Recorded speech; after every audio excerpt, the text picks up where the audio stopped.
Allez, salut à tous et bienvenue dans cette 17e émission Covid-19 par Chronos. Vous le savez, on continue à prendre des nouvelles du sport amateur. Aujourd'hui, on laisse pour un temps de côté le football pour prendre la température de son petit frère, le futsal. Pour cela, on accueille Sassi Benasser, le président du Toulon Elite Futsal, une des meilleures formations du championnat de D1. Salut Sassi. Bonjour Sylvain. Comment ça se passe pour toi, pour le club, ce confinement ? D'un point de vue personnel, je suis à la maison avec ma femme et les enfants, hein, comme tous les Français. Voilà, on a la chance dans mon salon. On a la chance d'avoir un bout de jardin pour les enfants, pour qu'ils s'amusent. Là, c'était simple, hein, même si on est dans le sud, on a eu 3 jours de pluie. Et donc, sinon, d'un point de vue personnel, j'essaye d'avancer les dossiers du club. Oui. De rattraper tout l'administratif qu'on avait en retard, mais aujourd'hui on peut pas avancer sur la prochaine saison, on peut pas partir sur du prévisionnel. On va y venir. Mais tes joueurs, ils sont arrêtés, ils sont au chômage, ils sont restés sur Toulon parce qu'il n'y a pas que des Français et des Toulonnais, mais comment tu gardes le contact avec eux ? Alors les joueurs étrangers, ils sont rentrés à l'annonce du président 3-4 jours après, parce qu'on avait compris que les compétitions allaient être arrêtées en amateur. Ouais. Donc les joueurs étrangers sont rentrés chacun dans leur pays, et tous ceux qui habitent à Toulon, hein, on a aussi des joueurs étrangers qui habitent à Toulon, hein, qui vivent maintenant à Toulon, qui sont installés avec leur famille. Donc ces joueurs sont restés chez eux avec une préparation donnée par le préparateur physique, hein, avec un programme. Sinon, on a utilisé, comme l'État nous le permet, le chômage partiel pour tous ceux qui sont salariés, parce qu'on n'a pas tous les joueurs salariés, on a des éducateurs salariés dans le club, et tout cela peuvent bénéficier donc du chômage partiel. C'est quand même un gros coup dur, enfin, on s'y attendait pas, ni toi ni moi. Bien sûr, c'est un coup dur pour toute la nation, hein, pas que pour le sport, hein. Aujourd'hui, le président de la République, il a alerté tous les citoyens à rester à leur domicile, et je pense que c'est pour la bonne cause. Donc le sport, il passe en deuxième plan, et aujourd'hui, notre sport, notre futsal nous manque, hein. Oui, ça c'est sûr. L'an dernier, vous étiez champion de France. Cette année, donc la FFF a décidé, comme le National 2, National 3 en foot et la D2 féminine aussi en football, d'arrêter le championnat alors que vous étiez 4e. Et il y a une chose un peu particulière, c'est que le titre n'est pas attribué. C'est-à-dire que le FC Paris 92 ne sera pas déclaré champion. Donc au final, si on réfléchit, le champion en titre, c'est vous. Alors exactement, la fédération a choisi d'arrêter les compétitions le 13 mars pour toutes les compétitions amateurs, hein, que ce soit pour le N2, le N3, la D1 futsal, la D2 féminine. Et elle a décidé qu'il y aurait les relégations et les accessions, mais pas de titre de champion. Donc il n'y aura pas d'équipe qui va nous succéder pour le titre de 2020 qui était prévu. Donc la fédération... on doit normalement remettre le titre un mois avant la fédération. Là, on ne remet pas le titre, on le garde, hein. C'est bien le titre 2019. Hein. Il n'y a pas de titre pour 2020. Oui, que les choses soient claires, en 2020, il n'y a pas de champion. Il n'y a pas de titre, il n'y a pas de deuxième étoile pour Toulon, hein, ce qui est logique. Hein, il n'y a pas de titre décerné par la fédération, mais on restera le champion de France, le dernier champion de France. Donc si au mois de septembre on pose la question pour savoir qui est le champion de France, on sera le champion de France, qu'on sera le dernier champion de France. D'accord. Et alors, ça veut dire, tu y viens naturellement, que vous repartez en Ligue des champions de futsal. Alors là, c'est un peu compliqué. C'est la commission nationale futsal qui va décider, car c'est vraiment un point du règlement qui est spécifique et qui dit que le champion de France en titre doit participer à la Ligue des Champions. Et aujourd'hui, on n'a pas de champion de France 2020. Donc, voir avec la fédération comment elle va faire. Soit elle va envoyer le premier au classement, soit l'ancien champion, le dernier champion de France. Ou peut-être, on entend même parler en ce moment d'un classement, d'un coefficient sur les 5 dernières années de l'UEFA. Oui, parce que là, pour ce qui est de la Ligue des Champions, la FFF n'est pas seule décisionnaire. Alors, je sais qu'il y a une réunion aujourd'hui. Ouais. Aujourd'hui à l'UEFA, et la fédération ne prendra pas de risque, va écouter attentivement cette réunion pour savoir sur quels critères veut se baser l'UEFA, et va suivre l'UEFA bien sûr. Car c'est tout à fait normal que l'UEFA ne veut pas avoir en Belgique un champion de l'an passé, en France un champion par classement arrêté. Il faut que ce soit les mêmes champions hein, dans cette Coupe d'Europe, c'est assez logique. Donc elle va donner des directives qui vont être appliquées dans chaque pays européen. Donc il y a, si je résume, il n'y a aucune garantie que Toulon Elite Futsal aille en Ligue des Champions la saison prochaine. Même si, voilà, le texte dit le dernier champion en titre, c'est vous. Tu n'as aujourd'hui aucune garantie que le Toulon Elite Futsal aille en Ligue des Champions. Aujourd'hui, personne n'a de garantie, puisqu'il n'y a pas de champion de France. Le texte, il dit tout simplement que le champion de France, donc le dernier champion de France, et vu que la fédération ne décerne pas de titre, donc il n'y a pas de champion de France 2020. Donc après, c'est à la fédération de se positionner pour se dire, alors on avait discuté d'un champion de France, donc c'est Toulon le dernier champion de France, ou est-ce qu'on prend le dernier au classement, le premier au classement, excusez-moi, pour participer à cette campagne européenne. Donc aujourd'hui, oui, Toulon n'est pas sûr de jouer la Coupe d'Europe. Après, on avait prévu que c'était une année de transition hein, pour nous, avec beaucoup de départs, avec un budget moins important que l'an dernier. Donc pour nous, c'était pas une priorité. Hein. Oui. Oui, t'en fais pas un objectif, la Ligue des Champions, t'en fais pas un objectif, quoi. C'est juste... Non, mais moi, je te pose la question pour un point de vue strictement administratif et organisation de cette compétition. Oui, je comprends. Après, c'est sûr que vaut mieux savoir ça le plus vite possible hein, pour pouvoir s'organiser. Hein. Maintenant, je pense que cet après-midi, il y a la réunion à l'UEFA et la fédération va vite se positionner et va suivre ce qu'elle va faire, je pense, en Ligue 1, en Ligue 2 et en D1 féminine hein, pour faire la même chose en futsal.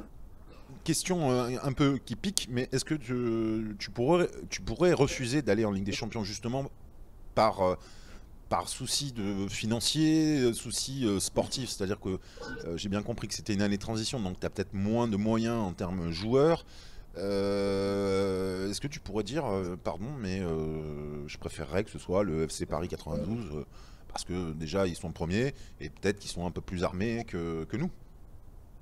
Bien sûr, je pense que cette équipe est plus armée que nous, représentera mieux que la France, hein, que ce soit Paris 92 ou Orchi, hein, parce qu'il y a des dossiers en cours, hein, il y a des dossiers en cours à la fédération. Le classement, il n'est pas encore arrêté, ça peut être Orchi aussi, parce qu'il va y avoir des pertes de points concernant des éducateurs qui n'ont pas les diplômes. La fédération a décidé de faire perdre moins de points, donc la commission des statuts des éducateurs va se réunir dans... début mi-mai apparemment, et on va avoir le classement définitif en fin mai. Mais bien sûr que le Toulon Elite peut refuser une Coupe d'Europe, parce qu'aujourd'hui avec la perte de partenaires, hein, parce que chaque année, il faut savoir que chaque club arrive à garder 80% de ses partenaires, et là ça va être, je pense, l'inverse, hein, avec ce que vivent les sociétés aujourd'hui en France. On risque de perdre 80% de nos partenaires. Donc aujourd'hui, si on arrive à repartir en championnat, ça serait déjà bien. Ah ouais, il y a ce risque-là quand même? Non, quand même pas. Je pense qu'on va quand même repartir, hein, mais il y a tout le temps un risque. Hein, vous savez, aujourd'hui, les clubs vivent grâce aux partenaires. On a un club où le budget est à 50-50, hein, avec les aides des collectivités et 50% du privé. C'est sûr que si on peut pas compter sur nos partenaires, hein, ce qui peut être envisageable, car comme je vous disais tout à l'heure, les entreprises aujourd'hui, hein, vivent des moments très durs. Hein. Ils vont devoir se relancer. Avant de penser à leur communication, ils vont devoir faire travailler les employés pour pouvoir les réintégrer pour ceux qui sont au chômage partiel. Donc, je pense que ça va être dur, mais pour tout le monde du sport. C'est sûr, c'est sûr. Encore une question. Le 11 mai, bon, qui pour l'instant la date hypothétique, hein, enfin, en tout cas l'objectif du gouvernement de déconfiner tout ou partie des Français le 11 mai. Est-ce que tu imagines un entraînement de futsal Comment tu l'imagines, l'entraînement de futsal avec des masques, que les joueurs... Enfin, c'est compliqué pour un sport collectif quand même de pas avoir de contact, de jouer au foot avec 1 mètre de distance, ça risque d'être un peu compliqué quand même. Alors oui, tout à fait. Nous, justement, avec le comité directeur du club, on a acté la fin de saison, donc il n'y aura pas de reprise. On prendra aucun risque vu l'épidémie et vu le nombre de morts qu'il y a eu en France, en Europe. On prendra jamais de risque pour nos licenciés. On reprendra pas. Si on reprend, ce sera pas avant début août, si tout va bien et si les conditions sanitaires le permettent. Mais ça veut dire que là, c'est encore une question que je pose à un président. Les contrats, est-ce que tu peux promettre à tes joueurs d'avoir un contrat à la reprise de l'entraînement? Justement, aujourd'hui, on a mis en attente.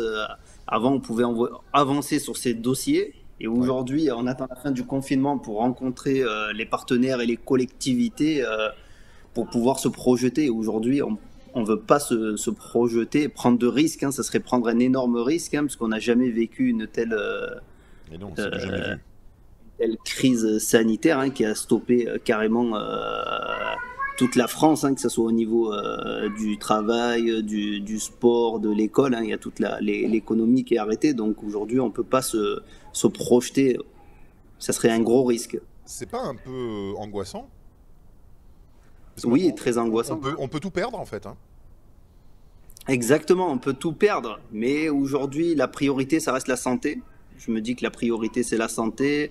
Si déjà on sort et que on retrouve tous nos amis, nos proches en bonne santé, ça sera déjà une première victoire. Après, c'est sûr qu'on va se pencher sur nos clubs. Hein. En tant que président, on a des responsabilités. On va tout faire pour essayer de repartir, mais ce ne sera pas évident. Comme je vous dis, on risque de retrouver le chaos dehors. C'est ça qui nous fait peur. Hein. Aujourd'hui, d'être confiné, c'est pas le plus dur. C'est la sortie du confinement qui risque d'être le plus dur. Un chaos économique. Et la reprise économique, sportive, enfin la reprise de la vie, quoi, tout simplement. En général, oui.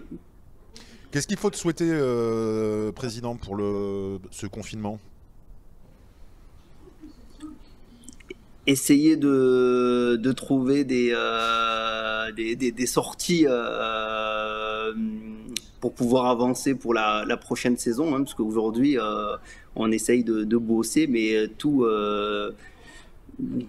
est refermé par rapport aux partenaires, hein, parce qu'aujourd'hui, un club, pour envisager la prochaine saison, il a besoin d'avoir un budget. Un budget, comme je vous dis, on a besoin de ces entreprises, hein, qui nous aident et qui nous soutiennent. Et aujourd'hui, on est bloqué. Voilà, on est bloqué à ce niveau. Donc, il faudrait souhaiter, pas au club, mais aux entreprises de pouvoir repartir de l'avant, repartir travailler dès le 11 mai. J'espère que l'économie va se relancer pour que les clubs puissent signer des partenariats ou prolonger leur partenariat.